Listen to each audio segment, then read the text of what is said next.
Magkakahalaga siya ng $134.32 po. Mga kalakal na nasa bahay lang, ito ang ipapakita ko sa inyo sa araw na ito. Kaya kaibigan, kung di ka pa nakakapag-subscribe sa aking channel, please subscribe at paki-like na rin para mas maraming makapanood nitong aking video na ito. Maraming salamat. God bless you. Marami na tayong napanood na tungkol sa kalakal na vlog dito sa Canada. At maging si Jimmy Santos nga nag-vlog din ng mga bote kalakal. Pero itong ipapakita ko sa inyo ngayong araw na ito ay karagdagang kalakal na pwede nating pagkakitaan o ekstrang pera para sa atin dito sa Canada. Ito yung regular na kalakal. Actually, ito ay may deposito. Kaya ibinabalik natin to doon sa Battle Depot para ma-refund po natin yung nilagay nating deposit. Halimbawa po, pag bumili po tayo ng distilled water, itong 4 liters na ito, ang deposito po nito ay 25 cents po. At itong gatas ay 25 cents din po itong galon na ito. Itong mga bote ng tubig, mineral water na 500 ml, 10 cents lang po ito. So sayang po kung hindi po natin to dadalhin doon sa Battle Depot para ma-refund natin o ma-ibenta natin itong mga bote na ito. At marami pong ibang mga pwede nating ibenta o ma-refund yung binigay nating deposito. Kagaya ng mga juices, yun may mga deposito yun.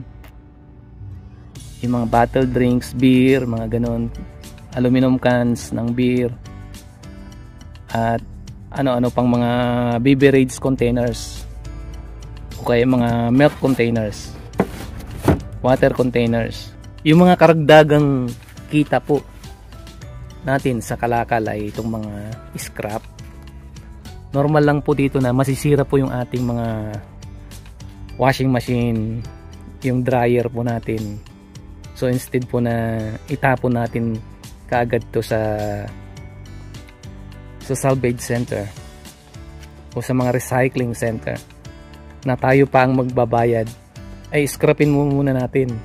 Sayang din po yung makukuha nating mga metals, mga may halaga na metals na pwede po nating ibenta. Kagaya nito, ito po yung nakuha ko sa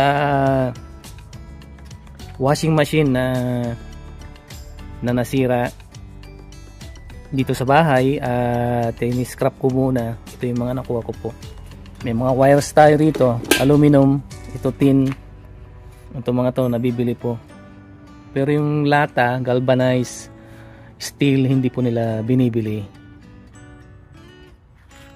Ito pa, isang dryer, sira na rin po yan. So i-scrapin muna natin bago nating itapon doon sa recycling center. Kasi po pag nagtapon po tayo doon sa recycling center, tayo pang magbabayad. Kasi po hindi po kakasya ito sa regular na household na mga garbage container po. Mga sirang gamit po natin, halimbawa itong juicer na sira, pwede po nating i-scrapin yan. May makukuha po tayong wires, the wire, yung motor niya sa loob, pwede nating kunin. Itong frame na ayaw na natin, aluminum tong frame niya, kaya tatanggalin lang natin itong aluminum.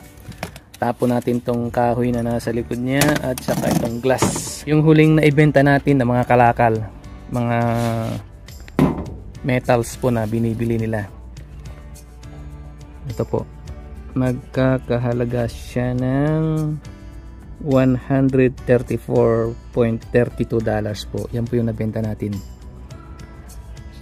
dito sa Big House Converter sa may Calgary po.